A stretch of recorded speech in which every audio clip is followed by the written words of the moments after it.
Attention, due to the nature of the films discussed, the Civil Gore podcast may contain adult language and themes.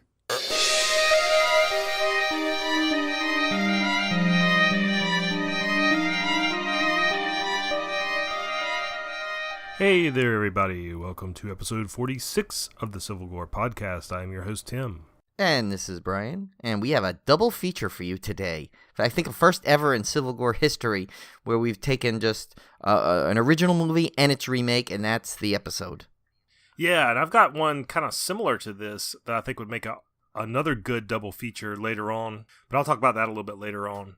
But yeah, I had a good time tonight. I went roller skating for the second time in about 20 years. Oh my god! So was this it was like legit roller skating, right? Like the four wheels and everything? Oh yeah. Oh, this was the we used to call them the peanut butters. Oh yeah. They were like the brown rental skates. Oh my god. This was a 6-year-old's birthday party. What's interesting is this place is the same place I roller skated when I was little. Oh wow. When I was a little kid, it's still open. So it was kind of surreal going back in there and skating in the same place I used to skate when I was 6 years old. So. Yeah, there used to be there was a place called back when I was growing up called the Skate Factory in nearby, and that was where everyone had their birthday parties, including myself one year, and it was like the whole, the full on like thing like you see in those 80s movies with the little snack bar and oh yeah, this one's the same way. Yeah, and they'd have like this one's out for the ladies, and they'd you'd have to you'd have to do that slow skate with the little like lights that look like stars going around, Yeah, this place is almost exactly the same as it was when I was younger, but when I was growing up there was a man and a woman that ran the place named Mr. and Mrs. Carter. And they were old. They were old even when I was little. I mean, they passed on now, of course. But he used to have these. He used to have more dulcety tones than I did. Way more dulcet. You lie! Oh my god, I sound like Nick Hudson there, didn't I? But you lie. You can't. No one has more dulcet tones than you, Tim. No, I mean this was my impression of Mr. Carter. Everyone, clear the floor, please. And he would do that. Then everybody would have to get off the floor, and then he would do. It's couples skate. And the couples would go out. It was awesome. Yeah, but it's always when you weren't coupled though. That was like the worst moment in skating history when you're just sitting there like pretending like tire lace or something, Cause... Yeah, and they used to have did they ever have disco skate? Like that's when they put on like the I don't know some kind of music and you were supposed to like dance while you were skating. Oh yeah, well that was what it was in the 70s when I was little and you first would go and that's what it always was. Well, this was like a specific like disco skate, and when you went out there, like if you weren't actually like dancing, they would pull you off of the rink. Oh my god! Like they had guys out there that would like pull you off. Really? I got busted for that one time because I wasn't like moving enough or something. Tim. I'll tell you, dulcet tones, but he does not have dulcet bones, and he was not moving. No, I do not. So yeah. I've got old bones. Oh, and if you've never seen a 43-year-old man dancing to Beauty and the Beast, you're missing out. I'm just saying. Oh wow. Yeah, so me and Anna did a Beauty and the Beast dance. Oh, but see, that's sweet, though. Father and daughter dance. That's nice. Yeah. So, anyway, that was fun. That was a lot of fun. Yeah. We have actually, based on this show, it's funny. That was a kind of, when you when we referenced that old, like, little romantic skating thing with the couples only on the thing, that's like that was a good story to tell, basically, on a post-Valentine themed episode here with my Bloody Valentine. There you go. Yeah, we tied it in somehow. Yeah, people thought we were going way off topic with that, but we secretly stayed near topic. So we find a way to bend the rules a little bit. Yeah, just a little bit. And actually, with this show too, there's going to be. I don't know. Should we announce the new feature of the show, or just wait until it comes up and let everyone get surprised when they're expecting something else? Yeah, we'll wait till it comes up. Yeah, let's wait till it comes up. Just stay. All right, so yeah, that makes you listen to the whole damn thing. Right. All right, so let's get right to it with our first chop. All right, so the first movie I watched this week, I actually got off a podcast recommendation. I listened to a podcast called My Favorite Murder, which is two female comedians which talk about true crime, it's really funny. It's a cool little podcast, but one of them had recommended a movie called Hounds of Love. This movie was released in 2016, 2017. I'm not quite sure which. IMDb lists it as 2016. But you're really sticking to the romance aspect. My Bloody Valentine. I am. You got to I watch guess Hounds I am. of Love. Yeah. Yeah. I don't know how, but this is not a love story you really want to celebrate. This was a film that is based on an Australian couple known for what they call the Morehouse murders. And this couple was actually a serial killing couple. Oh, okay. It was David and Catherine Burney. And what they would do is they would offer teenage girls rides that were either hitchhiking or coming home from school or whatever. And they would, act like this nice married couple, and they would bring them back to the house. And then they would chain them to the bed and torture and rape and murder them and bury their bodies in the woods. Now, let me ask you, when they tried to grab these people in, did they say, hey, do you want to spend a weekend at Bernie's? Or no? That was terrible. You just, yeah. Yeah, you definitely did not want to spend a weekend with these Bernies. Okay. But the movie doesn't exactly follow this same case, but it's very much inspired by. And it's not gratuitous, but it's very chilling. And the reason I put it on this rundown, it's not truly a horror movie because the violence is not gratuitous. Everything's kind of implied. And it is based on a true story. But the thought of it is horror, though. I mean, it's... Oh, yeah, definitely. I'm telling you, this is scarier than any horror movie because you know that this stuff really happened, and the way they depicted the performances in this movie are so good that it's just like it gave me goosebumps watching it.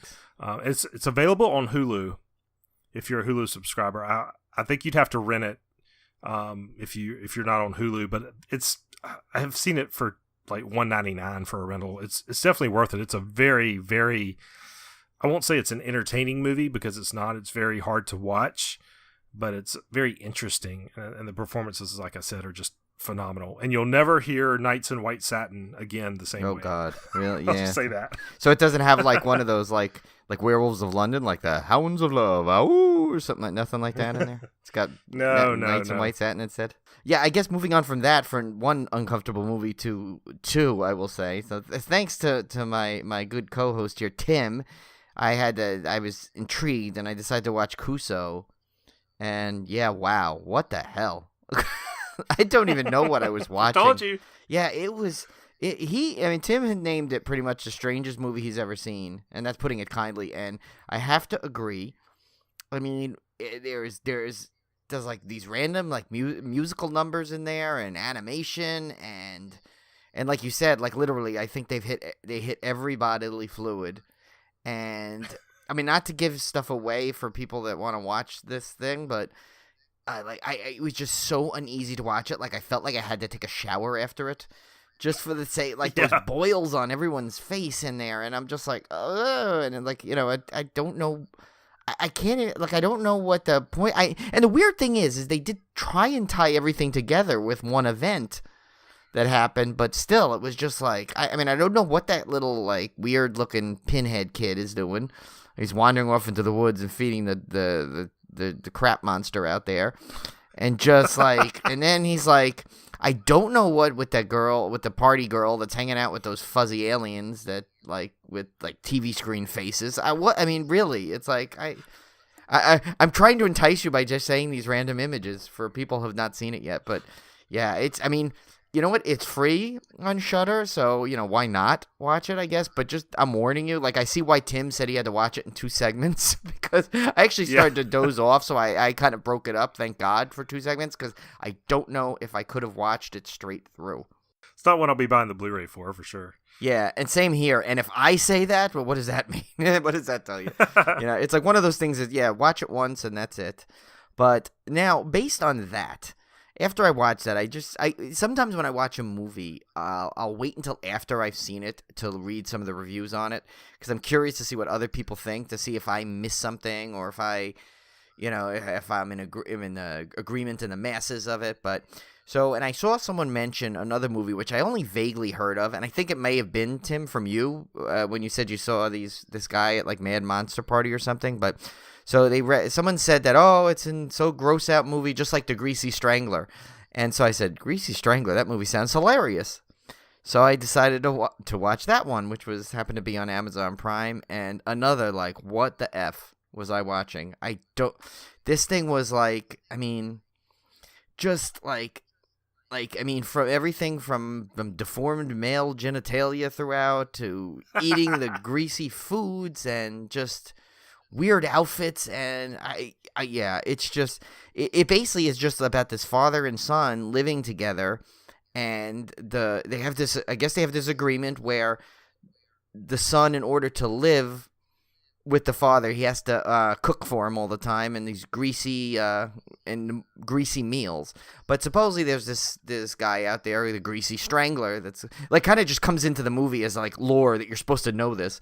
And so the son seems to suspect that his father's the greasy strangler, and there's no mystery there. It's flat out in 2 seconds you know who the greasy strangler is, and it's just weird. It's like they share this thing. They do a weird disco tours, I guess. They walk through the whatever town they live in these matching pink outfits and shorts and give disco tours that don't quite make sense. It's just weird. Let me tell you, and it goes for that gross out humor of a lot of, like, again, with bodily fluids, and it's just like, yeah, it's so funny because I looked at the trivia for it, and one of the things was saying that, went out to say that all male genitalia in this film were prosthetics, and I'm like, okay, thank God. Yeah, I'm like, thank God. But yeah, so that's another one. But I basically told Tim right before we got on that he asked if he saw it, and he said no, but now he wants to based on my reaction, so... Yeah, that was a doozy. Yeah, so. We keep passing these terrible movies back and forth like some kind of disease. It's our own version of It Follows, but yeah, that's the Civil Gore version of It Follows, I guess. So I've been seeing a lot of hype about this movie on Netflix called The Ritual. Oh, I was gonna watch this before the show and I didn't get to. So you watched it? Yeah, I watched it and it definitely lives up to the hype. Oh, nice. This is a really, really cool movie. I don't want to give anything away, so I'm not going to talk much about it.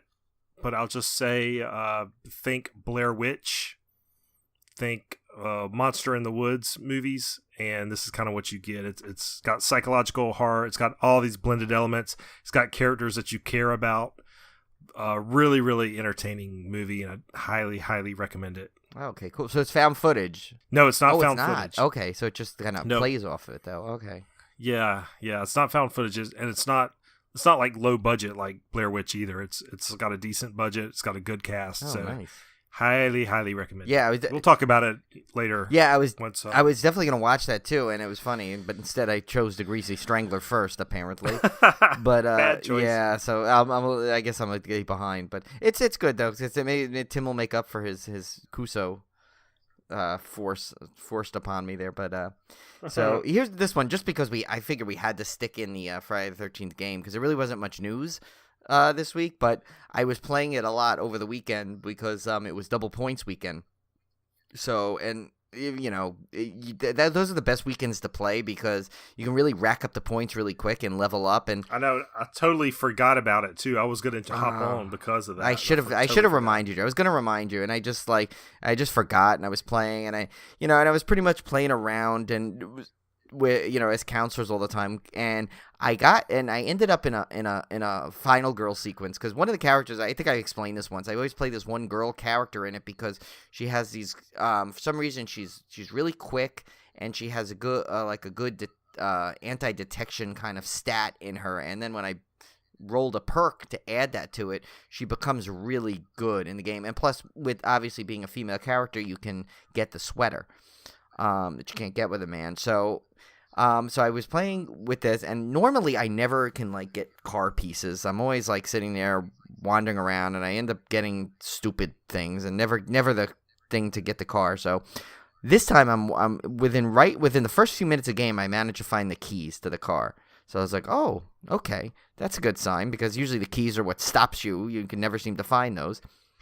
And in the same cabin, I happened to see the battery. So I said, all right, I got 2 pieces in there.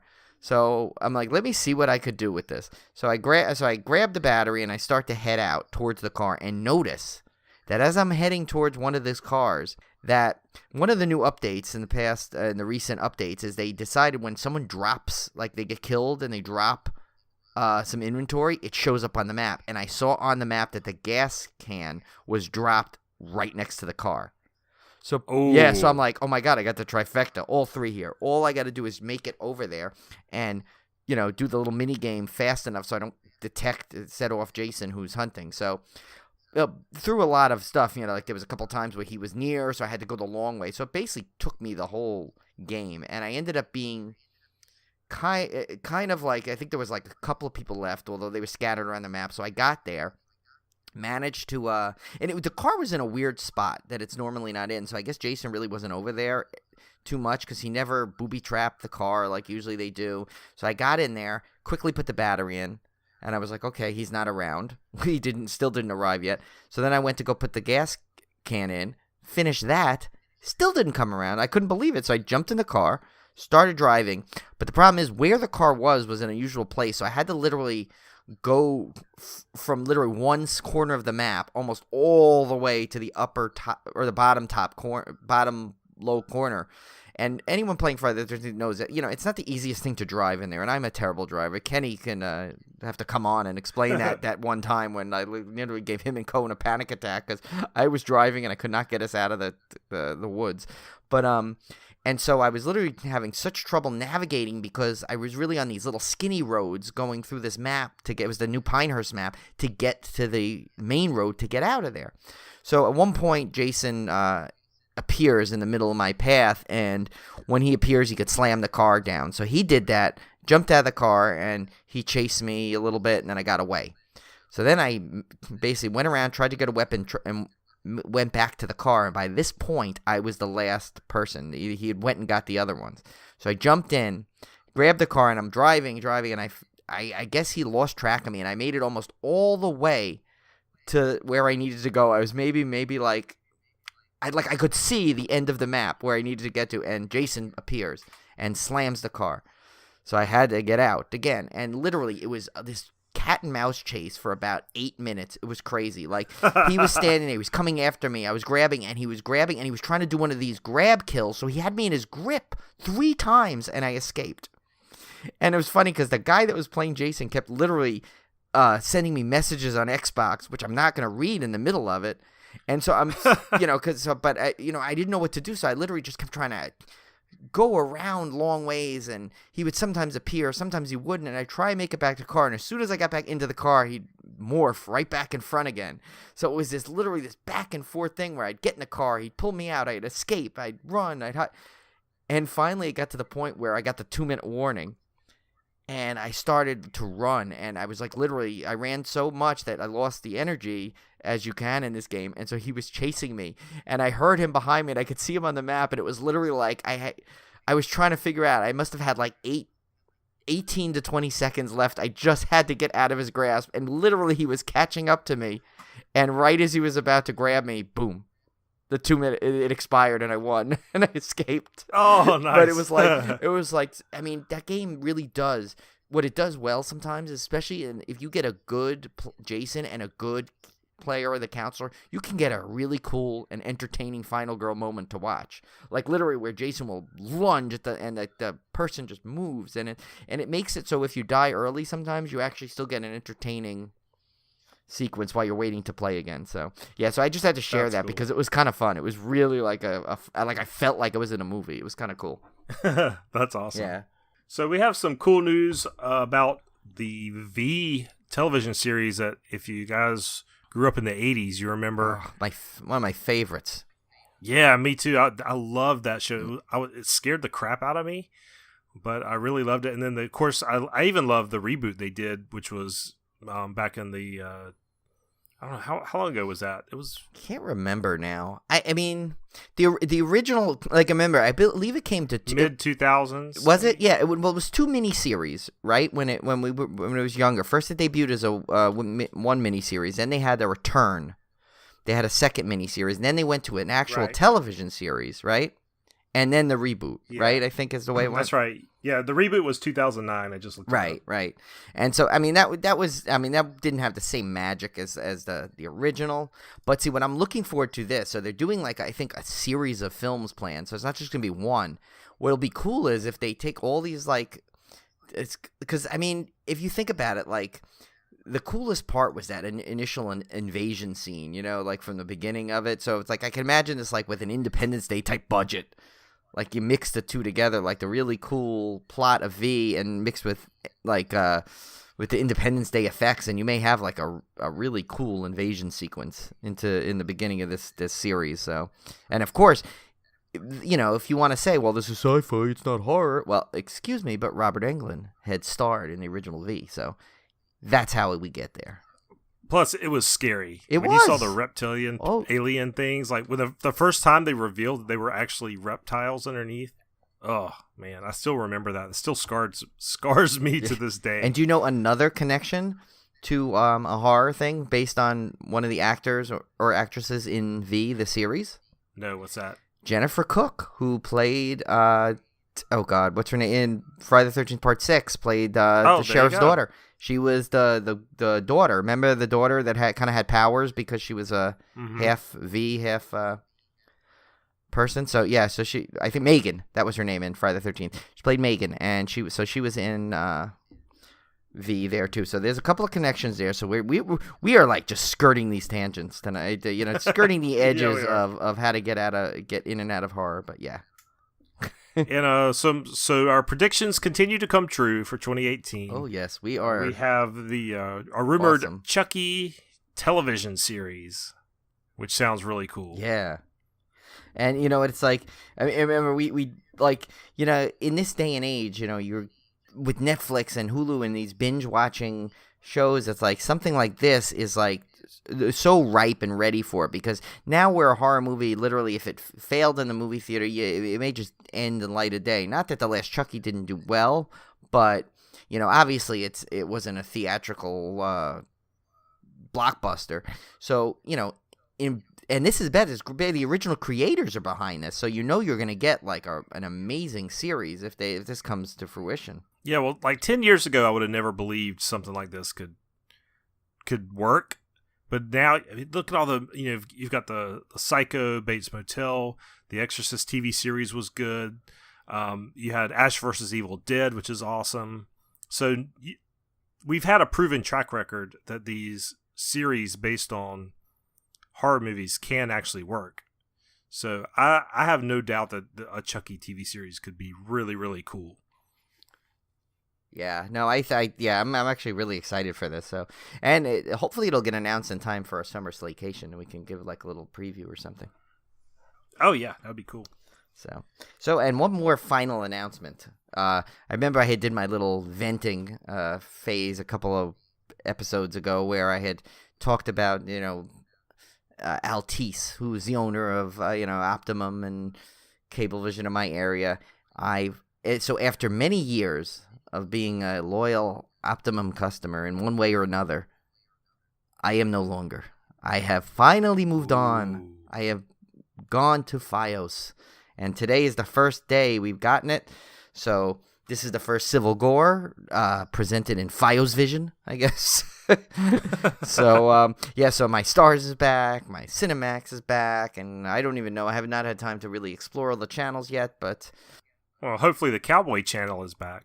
Yeah, I think I still got that anyway. And it's funny, when I went in to return the boxes in Cablevision, the guy was there and he was like, so, you know, what's, are you moving? Are you just, you know, just cutting down? I said, I said, you know what? The Stars thing pushed me over the edge. And he just looked at me. He goes, yeah, tell me about it. and I said, yeah, it was just, you know, and it was bad enough that you guys didn't offer any discounts. You just kind of, he goes, I know, we replaced it with channels that most people don't like. I'm like, and I looked at him, I'm like the Cowboy channel, right? And the guy's like, yeah. He just had this look like he's probably heard it all. I know, he's probably heard the Cowboy channel mentioned more than he would ever thought he'd ever hear.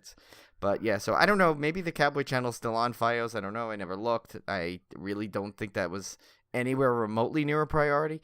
But yeah, so I'm just glad I have my Stars back, and my, you know, now I have my Stars to Go app, and I got, you know, my Evil Dead thing. I can binge and everything. So now I'm all set. I'm much happier now. We'll see. We'll see how what other channels I may find through this excitement. Well, we had a Bonanza dismemberment last week, so that means we probably couldn't match it this week, and that was correct. Yeah. I was struggling to find a pick of the week for this bunch, but we'll go through them and see what you guys think. So let's get right into our dismemberment. Wait, no, please, God, no, don't cut off my...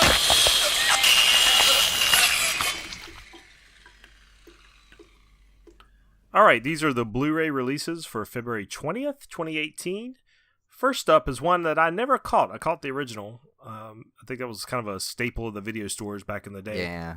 But this is the sequel, Gate 2, Return to the Nightmare, a.k.a. Gate 2, The Trespasser. I saw this in the theater, actually. Really? Yes, I think with Paul. Actually, Paul and I want to say Paul and I saw this in the theater, I think. If this is just the true sequel to The Gate, right? There was no other weird version of it or something. I just thought this was later. I don't think so. That's all. I kind of remember this. This one came out in 1990. See, that's the part that doesn't make sense to me. I could have sworn I saw this Paul. I didn't know Paul in 1990, which is the weird thing. So maybe I got this confused. Well, maybe my AKA is wrong, because the box art was the same, but I saw two different titles. IMDb listed it one way, and the Blu-ray release, the actual Shout Factory release, listed it the other way. Well, but they were both called Gate 2, just different subtitles. Huh. Yeah, because oh no, you're right. Initial release June 1990. Gate 2, The Trespasser. And that's the thing. I don't remember having that title either. That subtitle to it. So maybe I'm thinking of something else altogether. Wow, that's okay. Now I gotta. Well, I'm not gonna sit there on the show now and figure it out. But yeah, I gotta figure it out, because I'm almost positive Paul and I saw some sequel to a horror movie that was like along this time frame, and then it was a sequel later on. But yeah. This one's a Shout Factory release, and it's directed by Tibor Takacs. Tibor. So QEB, if he was around, we'd get him in. EB from Coaster Radio. Only the Coaster Radio listeners will get that joke. Yeah. But there's a recurring character named Tibor that we love. Yes. This stars Louis Tripp, Simon Reynolds, James Villeneuve. Who wants to be a Villeneuve? Oh, God. Synopsis: 14 summon forth a diminutive, demonic minion from the other side to do their bidding and grant their wishes. But of course, they must all ultimately pay the price. Yes, that was... See, and now the thing is, I don't remember if I saw this at all, because I kind of remember something where it started off with an airplane in the beginning of it. So if this is that, I'll have to watch this somehow when it comes to Netflix or Shudder or something. Because... this is like playing with my head now, because I could have sworn I saw this in the theater. It's like the guy with the goat legs. Your memory is. It is. But I got Tim's. It's something where I vaguely remember something. But I'm wondering if there's another movie that was similar to The Gate, and I just got it confused. But there was one. And I'm trying to remember the name of it. But there's one that I always get confused with The Gate. See, I'm wondering if that's what it is. That might be the one. Yeah, and it was like the same kid they got back that was in the original, got there for the sequel, but I don't think he was in it the whole time. So that's whatever that movie is, that's the one. Well, this features a 2K remaster, featurettes, and interviews. So, obviously not as packed a disc as probably the original, but maybe at least you've probably heard of it, unlike most of the other ones on this. Yeah, well, no, I mean, I know the original The Gate. Everyone's heard of that.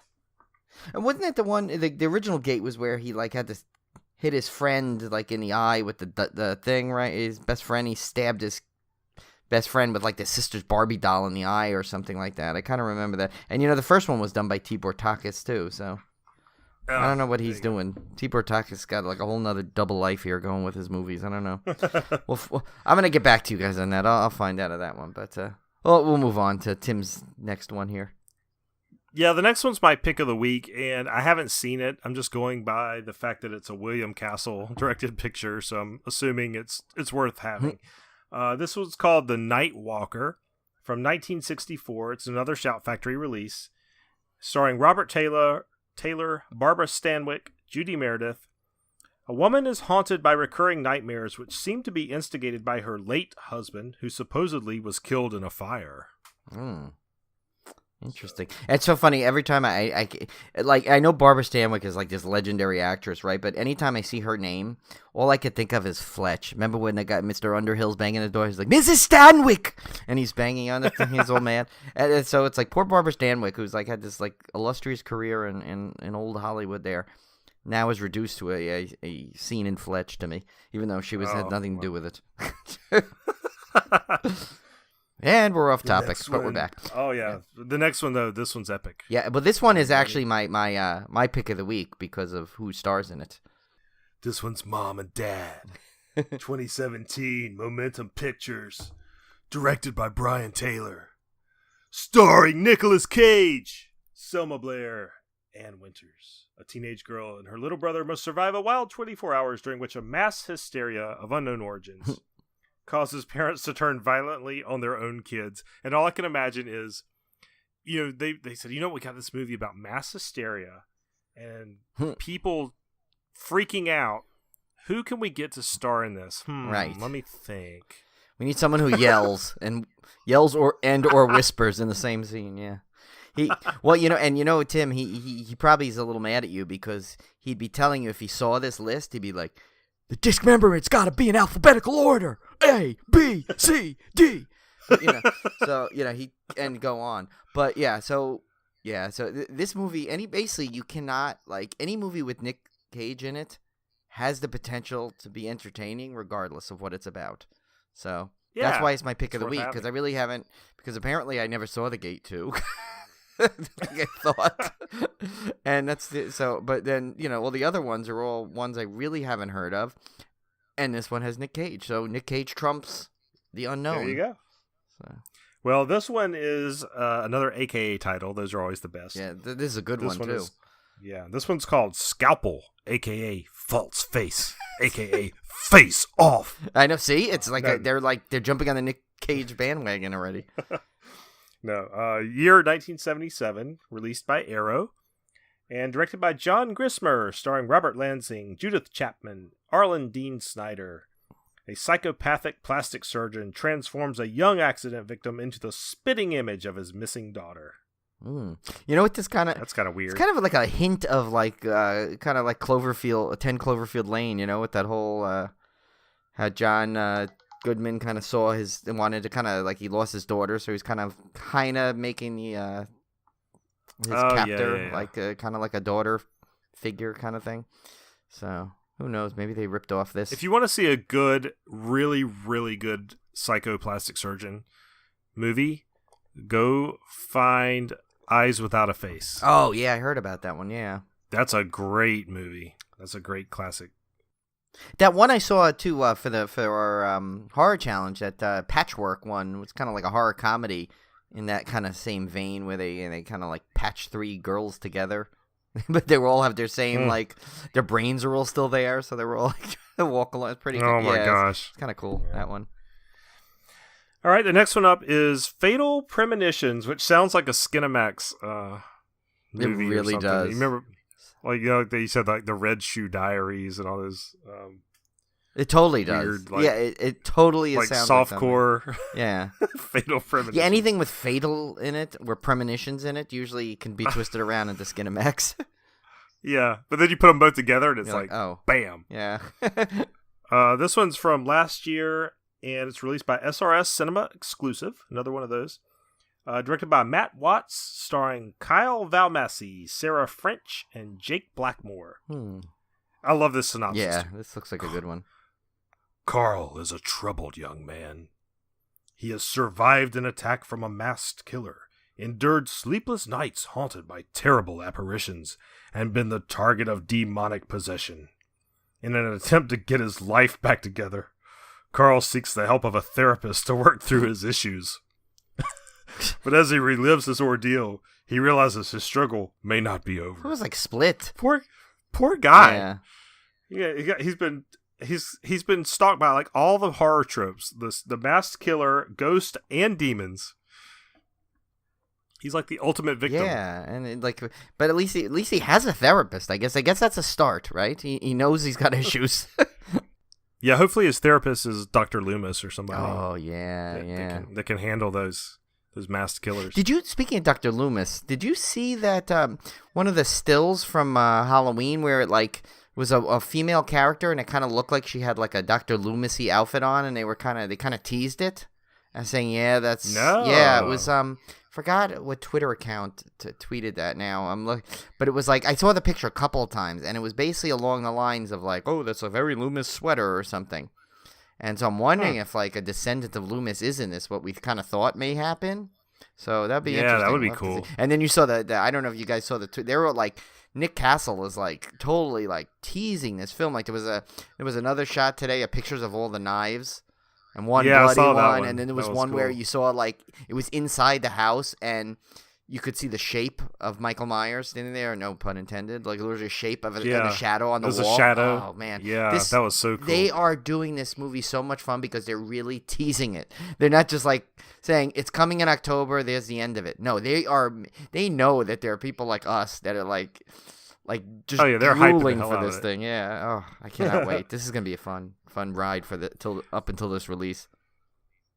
Now the next title sounds like a 1990s snowboarding movie, but I promise it's not. Yeah, not by Gravitas Ventures. It's not. Yeah. No, it's called Downhill from 2016, directed by Patricio Valladares, starring Natalie Byrne, Bryce Draper, and Eyal Meyer.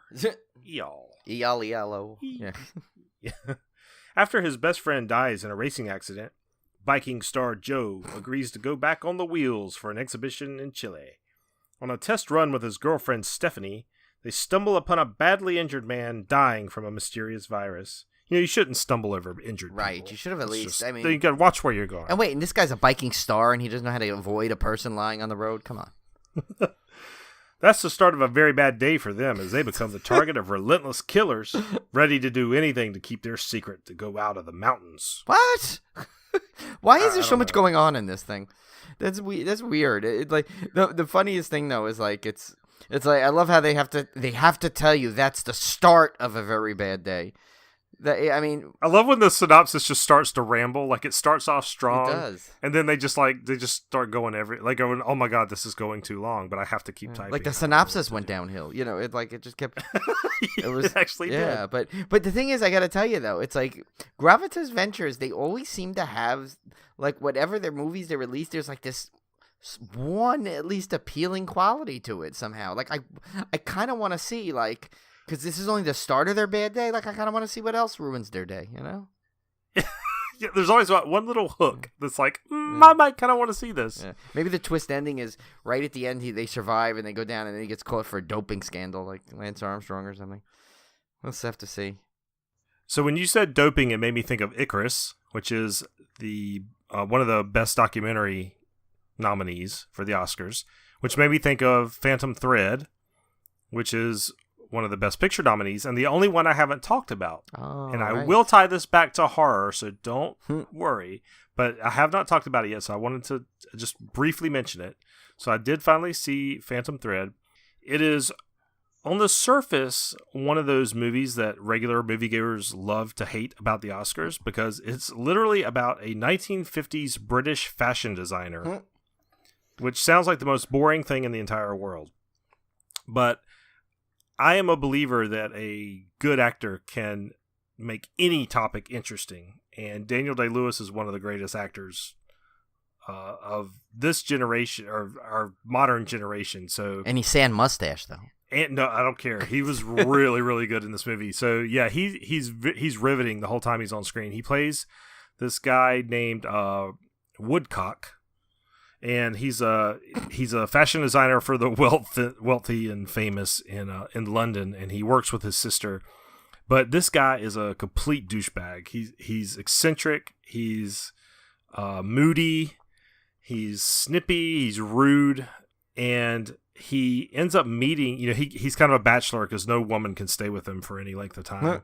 So he just flits from fling to fling, and then he finally meets this waitress named Alma, and he kind of meets his match in her because she's so strong-willed that she doesn't give in to his his eccentricities. So you have this this drama, this character drama between these two characters kind of manipulating each other, which is where the entertainment of the film comes. And it's got beautiful costumes and sets, as you would imagine a movie about fashion would. But I heard it was just so.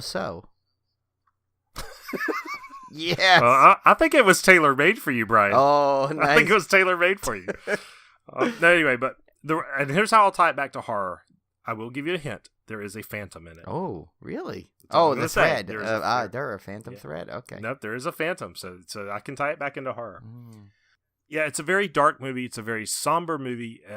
But it's really good. It's not one of the. I don't think it's one of the best pictures. I don't think it would deserve to win Best Picture, but it is a very interesting movie. I heard though there was actually they at one point there was another there was gonna be another competing tailor in it, played by Nick Cage, where he comes in and he's like hem, stitch, needle. But yeah, I don't. But yeah, maybe not. I don't know. No. All right, well, let's get to our double feature tonight. I am excited because this is one of my favorite slashers of all time. And it's one of my cornerstones that got me into horror at the time, because it was like always playing on cable when I first got it. And so this is, yes, I'm very excited. And Tim had not seen it, so I'm even more excited to hear his review of something that I've loved for so long. So yeah, well, let's just go over the overview of the two films, and then I'll go back and tell you what I thought. So the first one up is My Bloody Valentine from 1981, directed by George Mahalka. Is that how you say it? I think Mahalka. Yeah, I mean, I saw a little documentary on it, and I think that's how they pronounced it quickly. I mean, most of it was, I think, worded, but I think like a little subtitle where his name was. But I kind of remember someone saying his full name in it. So stars Paul Kellman, Lori Hallier, and Neil Affleck. No relation to Ben Affleck, as far as I know. No. So the synopsis: a decades-old folktale surrounding a deranged murderer killing those who celebrate Valentine's Day turns out to be true to legend when a group defies the killer's order and people start turning up dead. Perfect premise, typical basic 80s. Great premise that they run with perfect. But we'll get to that after. So. Yep. Now the follow-up, which was My Bloody Valentine from 2009, directed by Patrick Lussier. In 3D, remember. Yeah, in 3D. Oh, that was the big thing, 3D. Yes. Starring Jensen Ackles, Jamie King, and Carr Smith. Tom returns to his hometown on the 10th anniversary of the Valentine's Night massacre that claimed the lives of 22 people.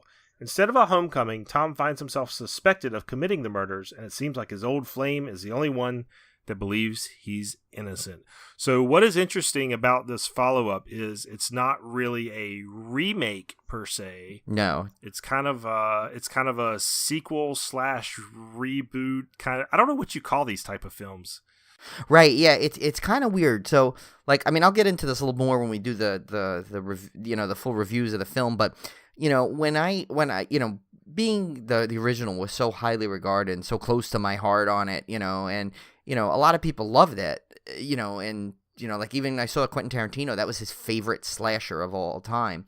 So, and to see that they were coming out with a remake, as they were touting it, I always love that idea when they're doing a remake of something that I love so much, but at the same time is I kind of like, I look at it as its own film. I look for nods to the original and, like little Easter eggs from the original. But I never actually go in there expecting it to be a true remake of the original, because what is the point of remaking an original, especially like a classic type of thing? Now, if you're doing a reboot and you're trying to just kind of like, the original one was just what it was, and it, we want to make a whole new reimagining of it. We're talking about a different story. And, this was, I think, kind of like, it was definitely an homage to, and you could tell that the people that were behind this one love the original. But, like when Tim says that, like, you're not sure what to call it, I totally understand what he means, because there are literally character names that are exactly the same, playing somewhat different roles, but the same premise is there. It's just little like reversals and tweaks, but it's almost like a remix of sorts. It is, right. Like it's like they took all the plot points and characters, threw them in a thing, and just picked them out in a new order and see what happened. But we'll get to that in a little more detail when we go to it. You know, and of course the 3D element is a big factor because it was like the first R-rated movie to use that real 3D technology at the time. Mm-hmm. Yeah. Well, the one I was thinking about that I alluded to earlier in the show that follows this same kind of pattern was The Town That Dreaded Sundown. Oh, yeah. Yeah, the original was, of course, a classic, which is kind of based off, I think it was based off a real true crime thing. But the follow-up takes place in a universe where the original movie exists. Oh, like the Blair Witch kind of did, like the sequel. Yeah, so you had all these people coming to the town to watch the original movie at the drive-in. And then the killings start happening again. Oh, see, and that was didn't the Human Centipede, the second one, do that too a little bit? It kind of had those things. Yeah, that's kind of self-references. Yeah, see, those are another ways to go with that. I'm glad this didn't go that way though, because you know, that formula works in some movies. It doesn't always work especially in this type. I don't think it would have worked. So.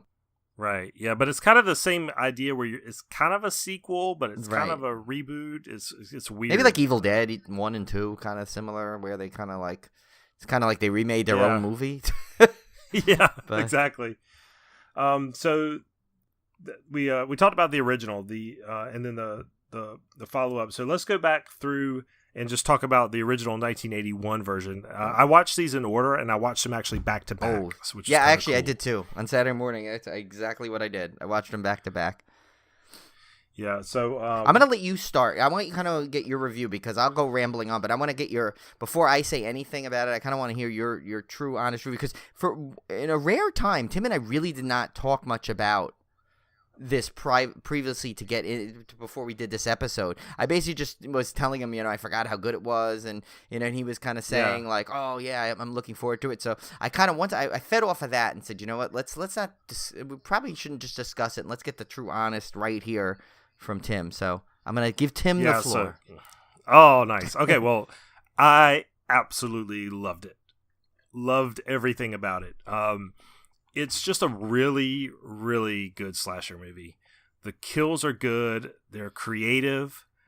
They're effective. I mean, this movie shows a lot. Like these kills are actually really, really entertaining as far as that goes. Some of the sequences just stand out in my mind where the old guy opening up the door. He's rigged up a dummy to make it look like yes, I love that. to make it look like Harry Warden. Harry Warden, the miner, the killer in this film. He rigs up a door to kind of scare the kids. So he's got this dummy in a mining outfit that kind of comes out and kind of swings a pickaxe, and you know he's testing it out. And then at one point he kind of has second thoughts about going, I want to try it out one more time. And he goes back and opens the door, and it's actually the real Harry Warden. Yeah. Just chunk it with that pickaxe. The kills they do with this pickaxe are just amazing. Now, did you get to see the extended version? I don't know. The one I got was whatever's available for rental on Prime.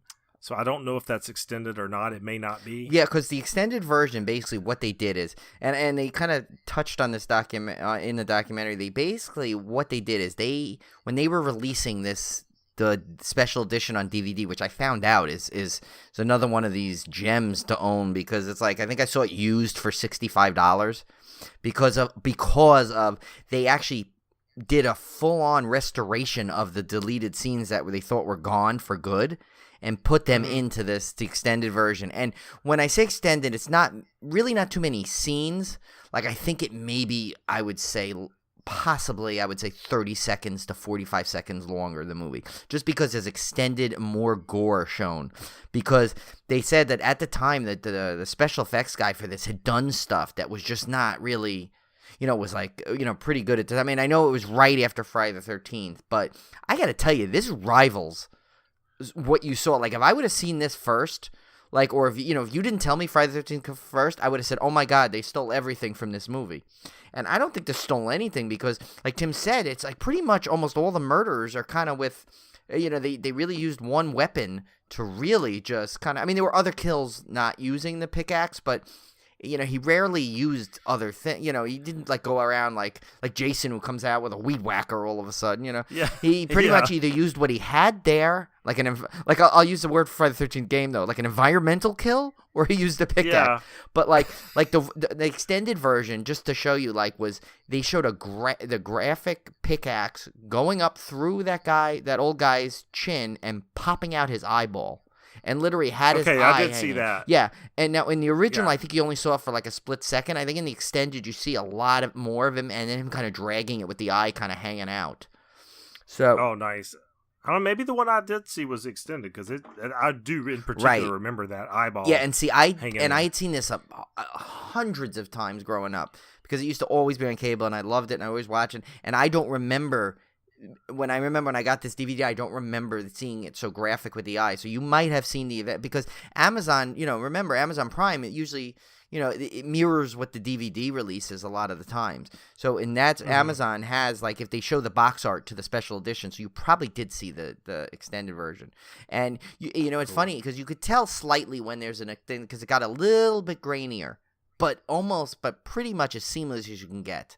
Because they used branching technology, I read, when they did this, so it would be as seamless as possible.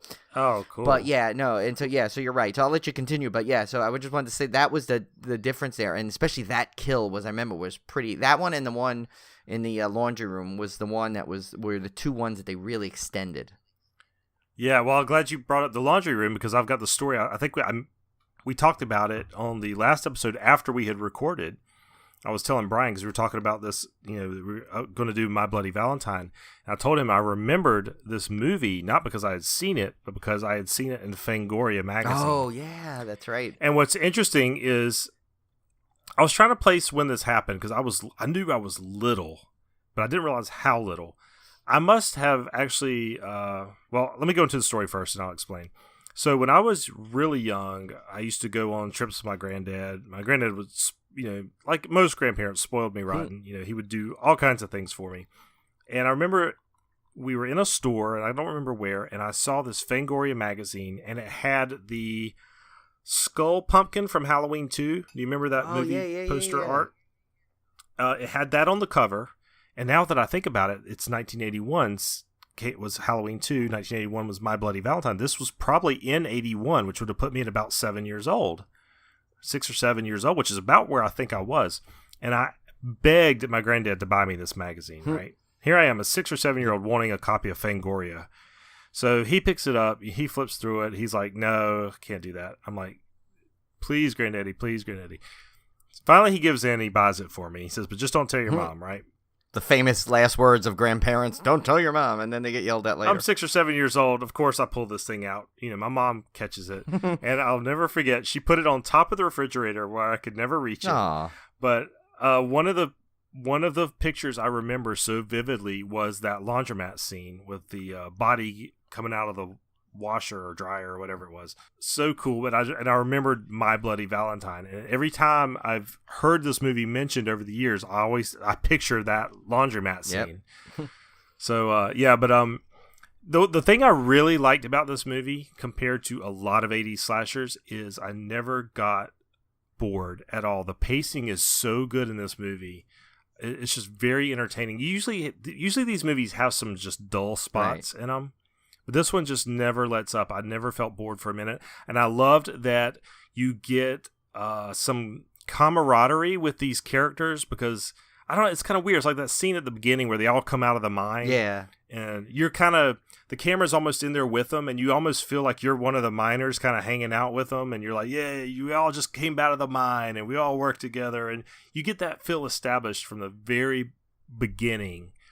And that kind of carries through the rest of the movie. You feel like you're just kind of hanging out with these guys, and it had fun characters in it. Like you had some of the typical horror tropes. You had like that goofball guy that's that was always joking around, like that you would see then. And you got that like the lovable like heavy set guy Hollis. Everyone had a friend like that, and that guy like he was the one that was always trying to make sure everyone was like like kind of getting along and happy, and he'd break up the fights, you know, and everyone like looked up to him, and they thought he was like a cool guy, and like, you know, and it's like, and he was like always so caring, like, you know, like TJ's all upset in the car, he's sad that he's fighting with Axel over the girl, and he offers him his like little turkey dinner, you know, it's like these little funny scenes in there that like, but it's like, you know, but you can't, like, at some level, it's like these little pieces together just make that movie kind of goes along with, you said, the camaraderie, the realism of it, which is like, and you feel like you're kind of involved in it in some way. And it's, at that time, slasher movies really, you know, kind of like, it never went away from those tropes, but it just had little additions that pulled it together like a lot of other slashers at the time probably couldn't do. And, you know, I think one of the parts, too, that to the realism factor is, I don't know if you heard the story. I learned this in the documentary. But, you know, when they were trying to make the film, they basically were trying to figure out what kind of, you know, they wanted, like, that was when Halloween came out. And they were trying to, like, all these different holidays were being taken, I guess. And, you know, because they said Black Christmas, and I think, was New Year's Evil before this or after? I can't remember. Oh, it was 1980. So right. It was before. This, yeah. So they were looking, and they said, well, hey, let's do Valentine's Day. But they didn't want it to be stolen, the idea. So they basically told them, it was like in August, they said, okay, we're doing Valentine's Day, and now you got to write the script. They had no script, no anything, other than that it was going to be called, you know, My Bloody Valentine. But they had a code name for it called The Secret, which kind of had a double, you know, little meaning to it, because they didn't want another studio to grab that holiday in case they had a script ready. So, but they were, while they're searching for this, they were trying to look for mine. They found the town in Canada, which within about 4 seconds you can tell it's a Canadian film. There's no doubt there. But so you go, and they actually used a real town that had just closed the mine, and it was, I guess, and it was run down and everything, and the town was a little run down. So they went and made the deal for the movie. But when they went to go start to film, the town, I guess, was so excited they fixed everything up. So they basically had to spend the first 2 weeks recreating the rundown look of the town, which I thought is hilarious, because, like, you know, you always hear that whole Disney thing where Disney spends hours to try and make something look decayed because they want to get the realism. And it kind of made me think of that. Like, they, you know, like they say, like the Haunted Mansion ride, you know, they go out of their way to throw cobwebs in and to not dust and to get...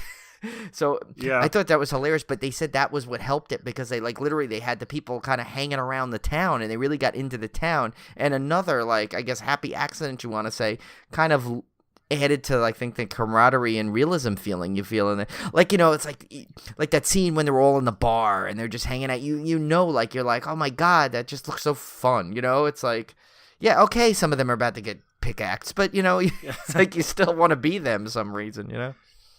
Yeah, it has I don't know what to call it, like a feel of genuineness. I don't know, like, so I don't want to say realism, but it's got like this feel like this could, you know, these guys could really be hanging out together, and they could really work together, and this could be a real bar that they hang out in. It just has that kind of feel to it. So it doesn't feel like like you said, it doesn't feel like a movie set. It kind of feels like, you know, they're kind of hanging out in this town.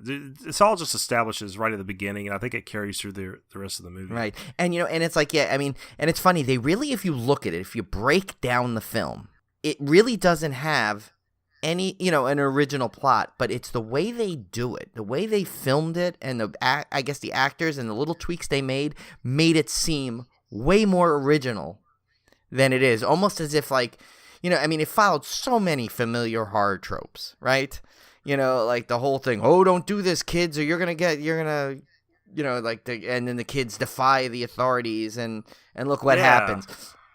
We've seen it a million times. We've even seen it, and that was an early one, and we've seen it a couple of times by then. You know, it's like, even a Halloween, oh yeah, you know, kids get behind the curfew, and the girl sneaks out, and she gets, you know, so, but if something this film does, and it's like, you know, and as many times I see it, you know, it just, it just never seems like it's old hack, no pun intended. Yeah. Well, let me give you a perfect example of that I think sums it up, and I'm gonna spoil it. One of the kills. I figured, you know, we're like, spoiler alert here. This is an older movie. I'm sure if you've not seen it yet, you know, go see it. But I mean, at this point already, nothing is gonna spoil this film for you, even if you know it. It's that good. No, so Yeah, so this was the scene that kind of stood out to me as a perfect example of how it takes a cliched situation and turns it fresh and original. So you have the typical sex scene where the guy, really hadn't even started yet, but the guy and the girl are making out, and they're in a Oh, there was the miners. That was their gear, like their stuff they'd wear, the to go in. Yeah, so it's like you pull these ropes and then the gear would all drop down, right? So you've already got this cool setup of these props in the environment that could happen. So typical movie, typical slasher, they'd be making out, killer would come up, stab both of them, or do something like that. In this one, you have this extended sequence where the guy walks off, then these things start dropping around her. One of them, which is a body, which is one of the shock scares, and then she runs, and then Harry grabs her, and then at this point, again, typical slasher, he chokes her or squeezes her eyes out or something. No, it keeps going. He drags her into the shower room and basically impales her, creating the world's worst shower head. Right. Well, it's just depending on how you look at it, because I think that'd be a cool shower head to have. Like if it was like not a real person, but if you had like a fake horror themed shower head like that, how cool would that be? Yeah, but so she's got literally like he spiked her into the shower, and there's shower water coming out of her mouth. Yeah. And it was so cool. Yeah, and you want to notice something? I noticed something that in all the years I've watched has never caught on of a foreshadowing. In the beginning, there's a sequence when all the guys, they come back from the mine and they're drinking and they go meet all their lady friends at the dance hall there that they're setting up. That girl, is standing there. Her boyfriend at the time walks up to her, grabs her by the head, lifts her up like that, and kisses her and puts her down. It was almost a mimic of the scene. I said, and it's funny, for some reason it stuck with me. I'm like, ow, that must have hurt. Look at that. He grabbed her by the head and lifted her up. And then later on when it was her again, I'm like, oh my God, wait a minute. I just noticed that. That's like a total foreshadow that you would never expected because it has nothing to do, it's like such a minor thing. But it's like, minor thing. I see what you did there. I didn't even mean to, but yes, I did. But yeah, no. So it's just, and like, but Tim's right though. It's like that scene was so cool because I remember as a kid, like that was one of the ones they showed in the commercial with her like running through the thing, and it's like, my bloody Valentine, and it would show that sequence of all the things dropping down. And it's so funny because like, she basically says it like it starts off so slick, so that's going to come into play, but yet it's still fresh when it happens, because she even says, how do you get those down? And he goes, oh, you just pull this, and you see it go and hang down, and you're like, okay, we know what's coming. You know what's coming. But still, it's done so well. It's still effective. Yeah. It's just done so well, still so effective. And then they just keep going with it. Right. And they don't just go for the simple kill. They go for the crazy kill. Right. Really, the kills make this whole movie. It really is. They're amazing. Like the one, I mean, that laundromat sequence is so amazing. Like, and the extended version, when she comes out, when he opens the thing and she pops out, and they show it about 8 or 9 more rotations in the extended film of her going flip it, and she's all decayed. And it's funny, if you notice, like, you could see in that scene that there's blood on the outside of the thing, and the sheriff's just walking back and forth, looking around. He's like sniffing because he smells something funny, and he's looking around. And if you look behind him, you can see that there's blood smeared on that already. And yet it's still so it's like, it's kind of like a little nod, like, oh shoot, something's going on in there, and it's like, and then you get this like this it comes out, and I like how they, not to spoil this or talk of the next one, but I'm glad they included that iconic sequence in the remake, with the thing with that was a great, and the little the one with the things come down, they kind of redo. It's like, it's funny, the two most iconic kills in this, the only one they don't like redo is the fake Harry Warden one. But and think about that, like that's a common trope, right? The warning guy, the old guy that's like look what it has in it. It's got the old guy that warns everybody, oh, he's gonna get you, you bastard, and then he ends up getting killed by the guy. That's like the guy Ned in Crazy Ned in Friday the 13th. You got the mayor that decides, he's like, no, you gotta cancel everything, you gotta cancel the whole thing, and you got the cop that's like, okay, he's siding with the mayor. He's like, all right, we'll do it. And he's like this cop that's like, feels like he's on the thing, and he's determined to catch what's going on and figure out. But yet, like I said, it's still amazing. It's like it's not anything you haven't seen before. especially if you're a horror connoisseur, yet for some reason it still feels fresh and it's still enjoyable. And like Tim said, it's never boring. And I mean, it's funny, like when we were discussing like Terror Train and all those and stuff, and even though I knew we were going to do this, I kind of like, I think I keep it at such a high level, I kind of like almost didn't include it in that discussion. And I'm like wondering why I didn't throw it in yet. Maybe just because it was kind of on my radar as we're going to do it, so.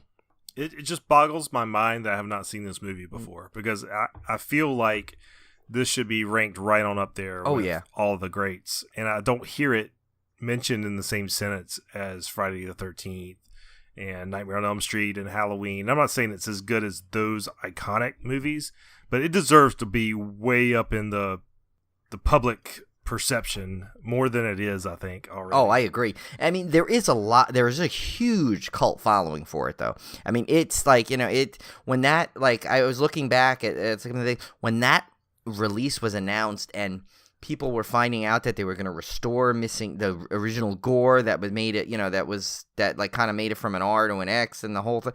When they did that, like there was a lot of excitement. And I remember I was just excited I was getting to own it on DVD because all I had was a VHS copy at that point that I held on to. And I mean, so it was really big. And when you think about it, it's like, you got to think too, there's something like, like how many times have you seen like someone dressed up in a miner outfit, and it's always kind of creepy on a normal thing, and they took that fear and really like just exacerbated it to no end in this thing, because I mean he's just, mines are creepy as it is, and a miner with that helmet and the eyes, you can't see their face, and they're like the Darth Vader kind of breathing, and it's creepy, and so that now you have that coming after you, and it's like you're like whoa, and it's like. So it's just, it's a brilliant thing. I mean, it's a great movie. It really is. I'm glad Tim finally got to see it. Now I know it's going to be up in his repertoire. And of course, as like any movie Tim discovers like this a little too late, to get a hold of this special edition DVD will cost him. I'm just hoping they re-release it eventually on Blu-ray. And then that the DVD will just obviously plummet to reality, but you won't need it because you'll have the DVD anyway. So, So let's talk about the 2009 version, which I believe I did not see when it came out because I had not seen the original. It was one of those cases where, I'm not going to go see this one because I really want to see the original first, and then I never got around to it, and then it went out of the theater, and blah, blah, blah, blah, blah. So, but the big hype around this one, obviously, was that it was in 3D. So there's a lot of very obvious 3D scenes, even though I watched it in 2D. Right. Well, let me tell you, some very obvious sequences. I watched it in 3D, and I watched it in 3D for the first time when I got it originally back on, when the Blu-ray came out, and that was before 3D Blu-ray was out at home. So they were still releasing Blu-rays with 3D glasses. So it came with the 4 pairs of 3D glasses, the old and I would say red and blue, but it's more like a pink and green. I've got some of those, actually. Those are the cyan magenta ones, I think. Yeah. And let me tell you, though, I own a couple of those things. Like, I have the Friday the 13th in 3D. I had, Nightmare on Elm Street has a 3D, and I think Coraline I have in there. That, by far, was some of the best 3D I've ever seen with those old school glasses at home. It was phenomenal. It was crystal clear on Blu-ray, and it was just, the depth was amazing, and stuff when it comes out was amazing, and like every scene looked so well done in 3D that it was like, it kind of like really added to my enjoyment of rewatching this again. Yeah, and this one, of course, stars Jensen Ackles, which we know from Supernatural. Right. So at times I couldn't help but feel like it felt like an extended Supernatural episode. Except there was no Jared Padalecki. No, Jared Padalecki, but he was busy doing Friday the 13th that year, I think, wasn't he? Didn't he? Yeah, I think so. I think they did that in the same year. Yeah, that's what was funny, because they both went and did separate horror franchise separate remakes. Yeah, that's kind of funny. But the one thing that I keep calling it a remake. I guess it kind of is, but the one thing I really loved about it was that they kept the really good kills. Yes. So all the kills in the remake are really, really solid. Some of them are kind of copied from the original, but they're still really, really good. Yeah. So it works standalone, even aside from it being a remake or whatever. It still works as a pretty decent slasher film for being made in 2009. Yeah, no, and what I liked, here's one of the things I did like about it is it kind of like Like it started off, it was kind of cool. It was kind of like a little a fake out in some way. Like it started with like, you saw the news clippings and stuff. So you thought you were kind of going to take on this movie from the present day right off the bat. And it kind of fooled you because it was like present day, but then you realize no. And then they skipped 10 years again. So I kind of like how it did like almost like a double thing. So you got like the full mythology setup in the beginning, what led to it. And then there was another setup. That was really a cool, epic scene. And that opening sequence was really, really fun. And like I said, it's like, knowing the fact that I love the original so much, I mean, there was nothing that would, no matter how good this remake was, it wasn't going to touch it on that level. So I always kind of have it as a I look at it like that, like homage, like a wink, wink, nod, nod, like an Easter egg filled fun thing. And it's still, and I love it for a different reason, but I love it as just a true good slasher, but I kind of keep it, believe it or not, I can somehow internalize it and keep it separate from the original Bloody Valentine, even though it does all the great, kills, it still captures it, because obviously they twisted the plot to a different motive. Let's say to speak. Well, I think that's what kind of makes it work, right? Because they didn't adhere to the exact same plot, which I don't think it doesn't would have worked. necessarily feel like I don't think it would have worked. I think that makes it feel less like a beat for beat remake, right, and kind of feels like its own thing, right? Just modernized a little bit. So that's one thing I think works in its favor. Now, obviously, I think the original's the better film. Oh, right, yes. But this one, as far as remakes go, I mean, this one's definitely worth watching. Oh, and it makes a great double feature pairing for sure. Yeah, and if you can get the 3D Blu-ray version still, you can find that one. I highly recommend it. It is phenomenal 3D. And I'm not someone that I used to love the 3D thing, but it got so watered down so quickly. But this one made it work really well because, they teased this on a little bit. It's funny, on the My Bloody Valentine, the original disc had on the documentary kind of also I think it was released right before this, while this one was still just about to come out. So because it kind of made nods to that on how they were gonna up the game and make it 3D and all this stuff. And they said what they really did is they loved the fact that they were gonna be able to get these shots of the mine, and the depth looked unreal, how long it looked, and they accomplished that. And when I was watching it in 3D, I was like, wow, they weren't kidding, because the mine looks like it goes on forever in some shots, and just like in the big opening shots, yes, of course you had the, what I like to call the cheap 3D pops, where you're gonna where he chucks the pickaxe at the screen and comes through, and there's those things, and the eyeball shooting out, and all that stuff. Yeah, that's great and stuff. But to me, I love it was just the depth 3D moments where it just where like a long aisleway would look really long in the supermarket because he was there. And I loved how they almost kept almost like the Harry Warden mask almost looked identical to the original. They kind of captured that look, and he was still still creepy and stuff. I mean, they did add a lot. They obviously added some of that 90s emo whatever you want to angst into this film. They projected it, but you know what, at some level you have to, because I don't think that old camaraderie feeling that you captured from the original would work in a modern day, and I think it would feel cheap and poor. So the creators of this one, I think they took all the right steps. They really did in taking a beloved original film that was really highly regarded with a lot of people, and doing a remake without, they found a way to do it without tainting the old one in any way, and without trying to do a cheap version, knockoff of the original. They just took the name, the basic character names, and and somewhat of the premise, and modernized it, but tweaked it enough so that you could keep them two separate things, almost as if My Bloody Valentine was more of a moniker than an actual name of the film, So we can't stop the discussion without talking about Tom Atkins. Oh, of course. The fact that they have him in there, is just, that adds cred to any movie. Any horror movie that features Tom Atkins in it is come on, you gotta. Yeah, when he came on the screen, I was so excited. Yeah, no, he was great, and he had a great death too. Oh. Yeah, and you have the like some great other actors like Kevin Tighe, who plays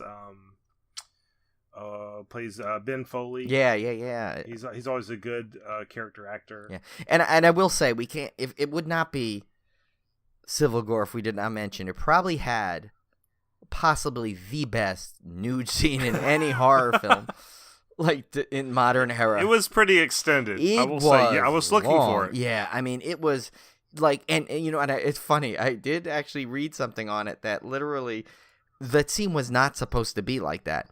She was supposed to come out of the hotel room wrapped in the sheet.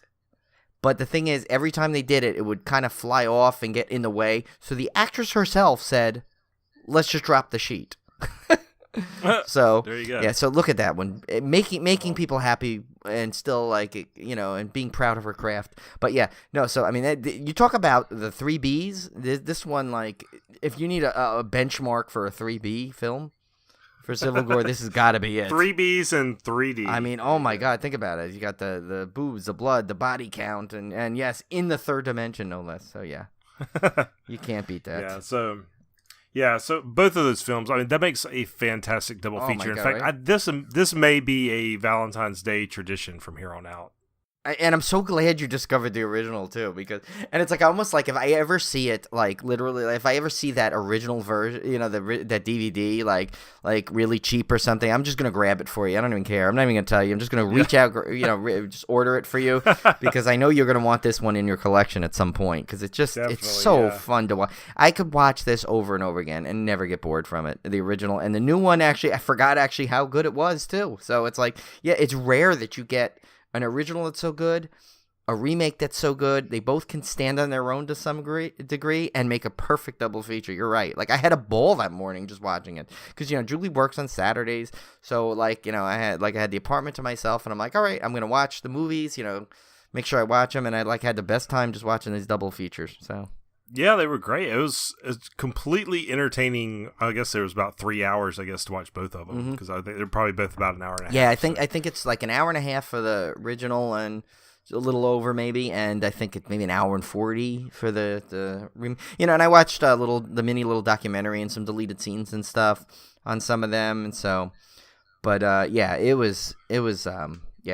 was a fun thing. So yeah, I got like, and I used to actually make my Bloody Valentine. It was always a kind of a tradition where I'd watch the original on Valentine's Day just because, you know, it was fun. But cool. So, well, we have not one but two beer pairings this evening. Yes, but we have two films. So I figured, you know what, we should have two beer pairings. And it's funny. At one point when I was like, oh, I'll just have the original. You know, you just have the one beer pairing for the both. But then I realized, no, you know what? I noticed something watching the original again this time is that Moosehead Beer must have had some kind of like buy-in to this film because not only do you see it in a lot of shots, you see boxes that say Moosehead. Like at one point, it's not even beer in there. She's just carrying on a box of like supplies and it's Moosehead Beer on it. And there's one even scene she goes, "Oh yeah, give me another Moosehead." So I'm like, you know what? That basically was the impetus to my double beer pairing. So Moosehead Beer is going to be the original to pair with the original because, you know, it's a Canadian film also. They're drinking it. You know, it gets you in the spirit. Now, there you go. The second one, this is the one I actually had for the thing, and I'm actually drinking it as we speak because I had seen it in the store a few months ago, and I knew we were eventually going to get to this film as probably in February, so I kind of earmarked it, and I went out and bought it before the podcast today, and it's by AleSmith out of San Diego, and it's called My Bloody Valentine Ale. And I got to tell you, it is absolutely delicious. So it's not a very heavy beer in terms of alcohol content. It's only 6.6%. But so I'm going to read to you what it actually says on the instead of giving you my own little description. I'm going to read exactly. I'm going to do like a Tim and pull the description right off the bottle. So it says, "Don't spend this single awareness day alone. Grab a My Bloody Valentine, this red-blooded cousin of Evil Dead Red Ale." So there's another future beer pairing if I ever saw one, right? There you go. Our Halloween brew is a beautiful crimson color, and it is.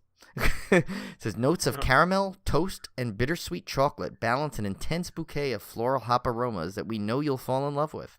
The finish leaves a pleasant, full-bodied sweetness on the palate that won't spread angry rumors about you to all your friends, like that one time when I was, Happy Valentine's Day.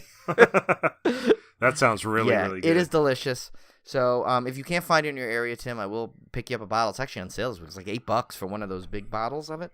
Oh, nice. Yeah. So, Oh, I want to give a shout out to New Belgium Citradelic, which is what I'm drinking. Yeah, that's a good beer. New Belgium makes some good stuff. Yeah, New Belgium is like I kind of treat them like that's my. You always have to have house beer. Yes. And some people's house beer is like Bud Light. I don't do that. No, that is not my beer. house. Even my house beer has to be a little bit elevated. Yes. So I consider New Belgium is like my go-to house beer, or some of the Sierra Nevada 12 packs sometimes. Yeah. No, but this I one, get you. Yeah, definitely. Yeah, but this one's really, really, really good. I mean, I love tangerine IPAs anyway, and for just a good cheap 12 pack of tangerine. Yeah, this is good stuff. Remember that when we had at Busch Gardens, the hop? Oh my god! Was that orange or was that pineapple? I can't remember. No, that was grapefruit. That was right, the Apocalypse. It was grapefruit Apocalypse. Yeah, that's right. Yeah, I can't remember the brewery at the time, but man, it was out of Virginia. I think it was Apocalypse Brewery. Apocalypse was the brewery. Actually. Yeah, it was. It was Apocalypse Brewery. It was outstanding. We met the brewer. Yeah, that was a fun brewer. That was a great bonus to go to Busch Gardens. But yeah, I'm a big fan of any kind of citrus IPA myself. And actually, the one you got to grab hold of if you get it. And I just got it for Julie because I saw it. It's one of her favorites by Pipeworks. It's called Little Citra. And it's not like, it's not a main flavor. It just uses the Citra hops, but it's really, really good. But and funny you said that. I think what happened now is, it's like anything. Like, it's like, craft beer now has become two levels. There's actually like more of a mainstream craft beer, and then there's the craft beer that's done. And and I like that's one of them. New Belgium. Sierra Nevada, 21st Amendment, Dogfish Head. Those I kind of keep those. Those are like would be my like kind of house beers, kind of like those. Yeah. Those basic, and I say basic, and that's not an insult in any way. It's just more easier to find and common and distributed heavily across the United States, as opposed to like more local, regional craft beers, which are very limited in some degree. So yeah, so I know exactly what you mean, and yeah, New Belgium is fantastic. I've had a ton of stuff, and they brew a lot of flavors. Yeah, well, I mean, the thing is, you've reached a point where craft beer is.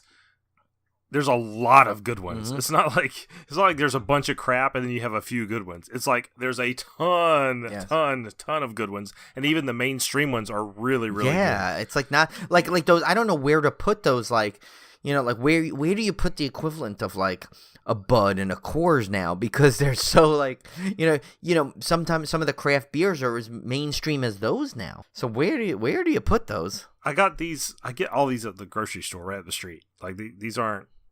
I don't have to go to a bottle shop or anything to get a lot of like really, and I'm not talking just New Belgium. I'm talking about stuff that's even higher up the food chain than that. I can get them at the grocery store now. So yeah, that's what I love too. When you see now like your favorite like craft beer that was like a beverage store only kind of purchase is now starting to filter into your stores. That's always a proud moment. yeah. But any of the citrus stuff goes so good with hops, like the tangerines, the grapefruit, the orange, and I love all. Oh, I'm right there with you. In fact, like if I ever saw, like I'm kind of like, next time I'm in that area, I kind of want to make sure I get to see if there's a way to visit that brewery, because not all breweries you can visit, there's not always a tasting room to some of the smaller ones when they're first starting. I would think, I would be surprised though by now that Apocalypse Brewery does not have a good tasting room, because, Busch Gardens, they were pretty featured there that day. And we had at the time before, like a couple of weeks before, when Julie and I had went up there. So they were featuring another version of that beer. So they must be starting to get some notoriety. So I wouldn't be surprised by like the summer, at least, if they didn't have a tasting room now, they probably do now. But actually, one quick thing too about just because we're on the topic of beer, I was lucky enough when we went to. I wanted to post more about it, but it was really kind of hard in the setting. Julie and I had gone to the Extreme Beer Fest in Boston, where basically it was filled with mostly one-time brews or really experimental beers and stuff. So there was some, crazy stuff. There was one, literally, it was like, and it's by Two Roads, which is a very big brewery out on the East Coast now.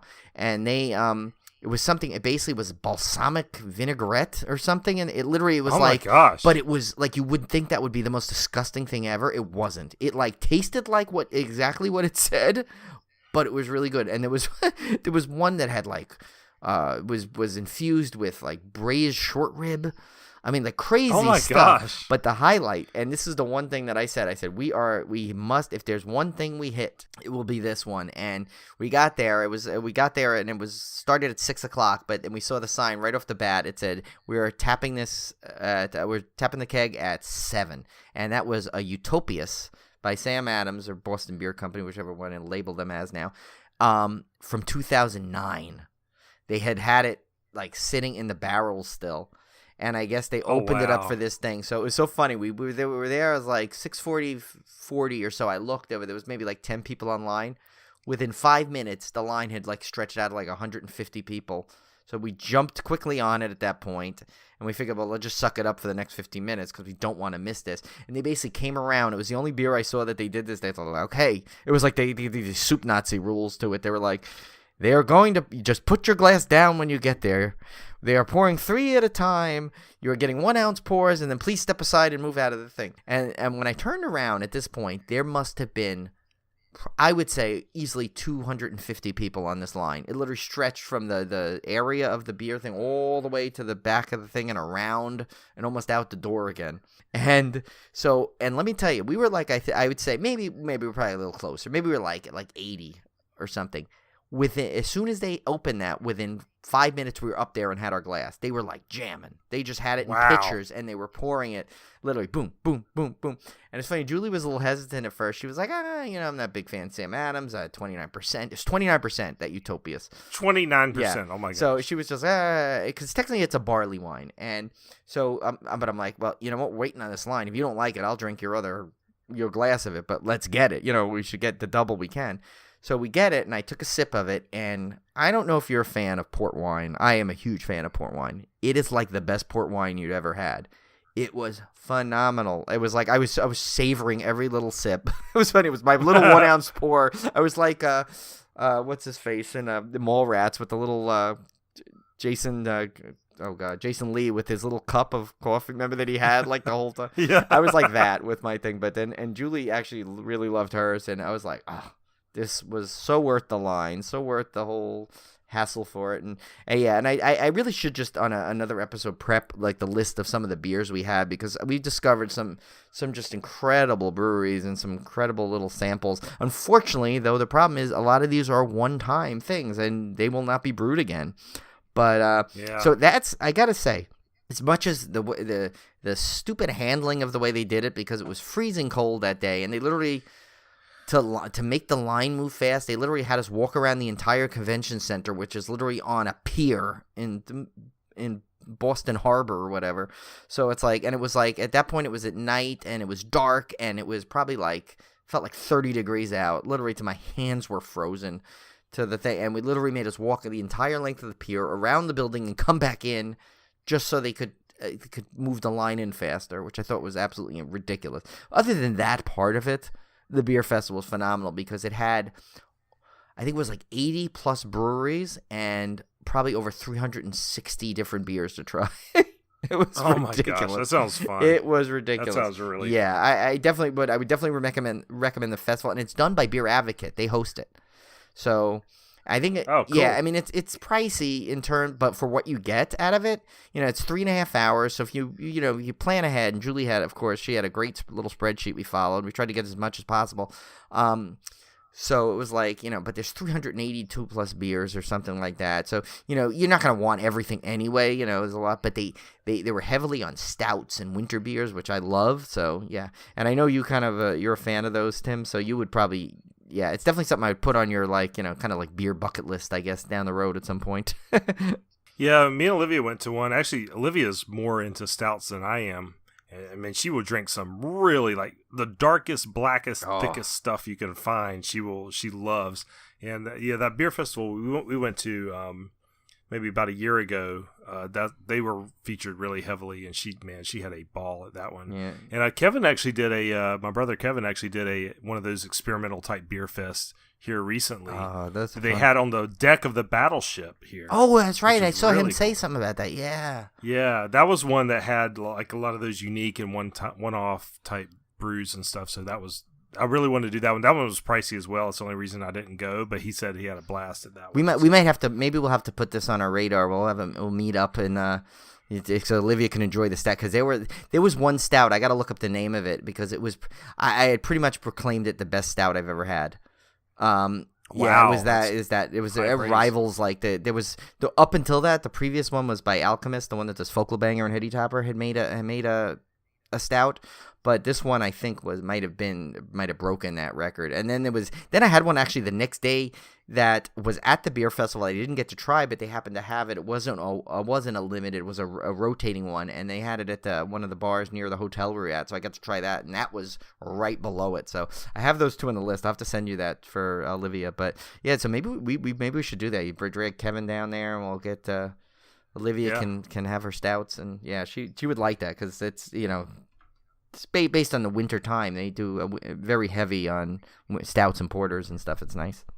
So all right. So we're a little off topic, but we were in the beer pairing section. So yeah, but you know what? We don't really we bill ourselves as kind of a beer keyword podcast. Yeah. So we don't typically talk about it as much as we probably could. Right. We might have to have just an off-topic beer episode. Yeah, we should. You know? We should. Why not? So this is sadly the last trivia question. Yes.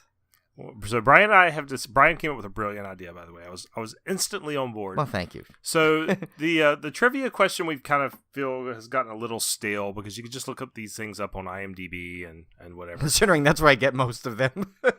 Yeah, considering that's where we get most of them. So Brian came up with the idea of stealing from another podcast. That the official Holiday World podcast plays a fun little game they call 6 Degrees of Separation or something to that effect. They do it a little differently though, so we are doing it like more the traditional method at least.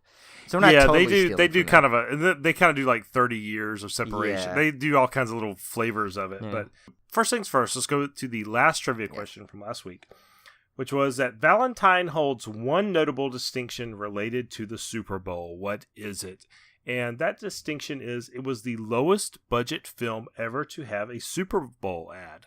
That was, I thought, actually, it's funny. We went out in style because out of all our trivia questions, that one to me was one of the biggest, like, what an interesting fact. It's yeah, exactly. Yeah.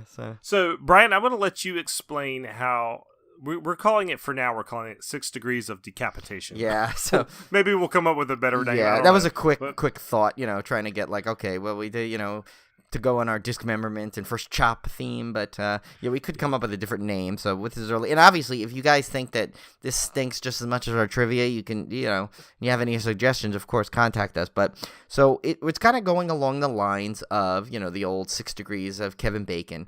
But it's also a twist. My friend Becky, actually, who I hope is listening to this podcast because she's a big film person. I know she's not necessarily a big horror fan, but she's a huge, huge film buff. So we used to actually play this email game where we go back and forth, where it would be kind of like, a 6 Degrees of Separation, but kind of do it with like movies and stuff. So I kind of thought, I'm like, well, what better way to do it with horror films? And this one was the perfect week because we happily had a double feature. So basically, the idea is to try and get from one point, if you don't know the 6 Degrees of Separation or Kevin Bacon game, you try and get from, basically the premise was that every actor in the world can somehow lead to Kevin Bacon within 6 steps. So basically, the idea is to try and get from one point to another in 6 steps or less. So this one is my idea is how do you get, now obviously without the obvious statement of that the titles are the same, but so it's basically find a connection between the original My Bloody Valentine and the remake of My Bloody Valentine. So that's the thing, and I my answer is I found it in 4 steps. So let's see, hopefully, so you can either do equal or beat that is basically. Yeah. Oh, and let me tell you this. So we all know the 6 Degrees of Separation Kevin Bacon game, like you just mentioned. Did you know my brother, Kevin, has a Kevin Bacon factor of only 2. Really? That's better than most Hollywood stars. Yeah. Wow. So Kevin was an extra in the Sissy Spacek movie Marie. Ah. And Sissy Spacek starred with Kevin Bacon in JFK. That's true. Look at that. So he is only 2 degrees away. Nice. See, and remember, he's been a Civil Gore guest, so There you along go. with being Tim's brother, of course. Yeah. Yeah. My Kevin Bacon quotient is infinite, I guess, because I've never been in a movie. Yeah, so. I don't know if mine would be in there because I've never been in a movie, and I can't. I mean, other than literally owning Kevin Bacon movies, which I don't think counts. I don't think I could get. Yeah, I don't know if we could get there, unless. Well, let's see. Is there any way? There may be a way I could get there indirectly, but I don't know if it's a cheat or not. I'm gonna have to think about this. Well, one. I guess I could somehow try to figure out through the Maximum Overdrive connection. Yeah, so you may. That was my grandfather's diner, so kind of True, or like think about it. What about if you met? Now, does that count if you maybe met someone at, like, let's say a Chiller convention or a Mad Monster party that starred with Kevin Bacon somehow? Like, eventually, could that be technically a?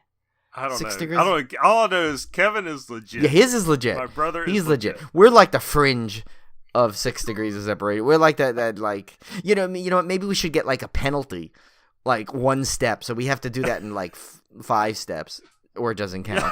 That may be the way to go. It's like a handicap in Right? golf. Yeah, we're the handicap in Kevin Bacon games, but yeah, that Yeah, if you met somebody at Chiller, that's like 1 step removed, and then if something you family member owned that shot the film was like a 2-stepper, I don't know. Wouldn't that count somehow? Yeah, If your family member owned a film location, that counts better than meeting somebody at Chiller. That has to. yeah. 'Cause it's actually in the movie. Yeah, no, definitely. I don't think. Yeah, I think you definitely have a better chance than I do. But now here's the thing. Now, so you could have like cemented that fact if we would have ended up going to Monster Mania because Sean Astin was there, and of course he starred with Kevin Bacon in Whitewater Summer. So maybe you could have done that one. But I'm still bummed that we're not going because we should probably say that. We should announce that we were. Obviously we found out that apparently Richard Dreyfuss found out we were coming. And he left. And he left the convention. Now, in fairness, he said he's rescheduled. But see, he doesn't know where's Crafty, so we might just have to reschedule and go to now the summer That's one. right. But no, I was bummed because Kevin said if he had gone, he was going to get Sean Astin to autograph his VHS copy of Whitewater Summer. How cool would that have been? See what you did, Richard Dreyfuss. You know what? We could have been rubbing Just go elbows with away. him. I know. It's like it's terrible. It's like because like, but you know what? We could still make this happen. I mean, and the summer may actually be easier to pull this off. So I think it's August. So I'll send you the dates for sure. And the funny thing is, a couple of other people got postponed to August too. Like I think Andrew McCarthy got postponed. I think Robert Englund is now going to be there in August. Oh yeah, it might turn out better. Yeah, I mean, you're not getting John Carpenter, but I think the thing is the John Carpenter one wasn't even like it was only a photo op anyway. Like I don't think he was signing at the tables or something. I read, so I may be off of that. It was something along the lines because the Monster Mania has a great group.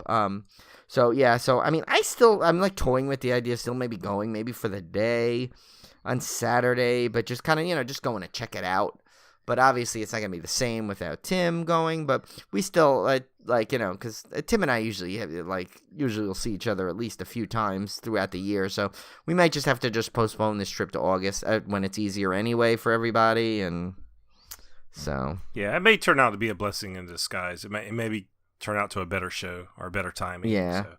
Yeah, because I mean, if you think about it, it's like March was tough kind of for both of us, and it was kind of coming at a rapidly, more than you would think, because just, and it's just, in the summer, now we have times to really plan it, and obviously we can time it in with our second, if Tim's going to come in there, we time it with our second love of theme parks in there, so we possibly could tweak it where we can hit like a park too while we're on that weekend, because they're not that far from Great Adventure, so...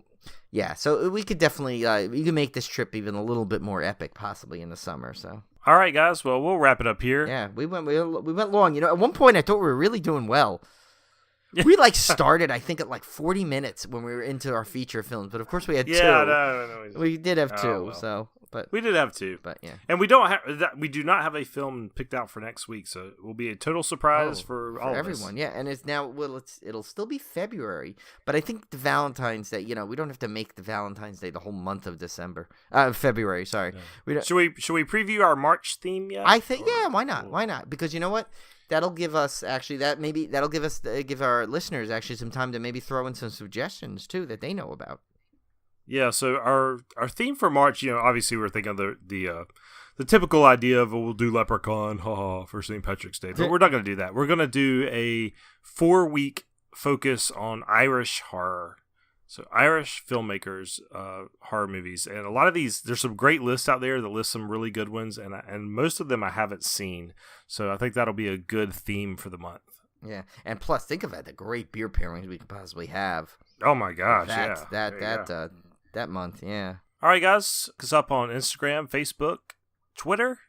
Drop us a line. Tell us what you like. Tell us what you don't like. And we'll see you back here next week. Yes, and remember, make sure you take care of your bloody Valentine.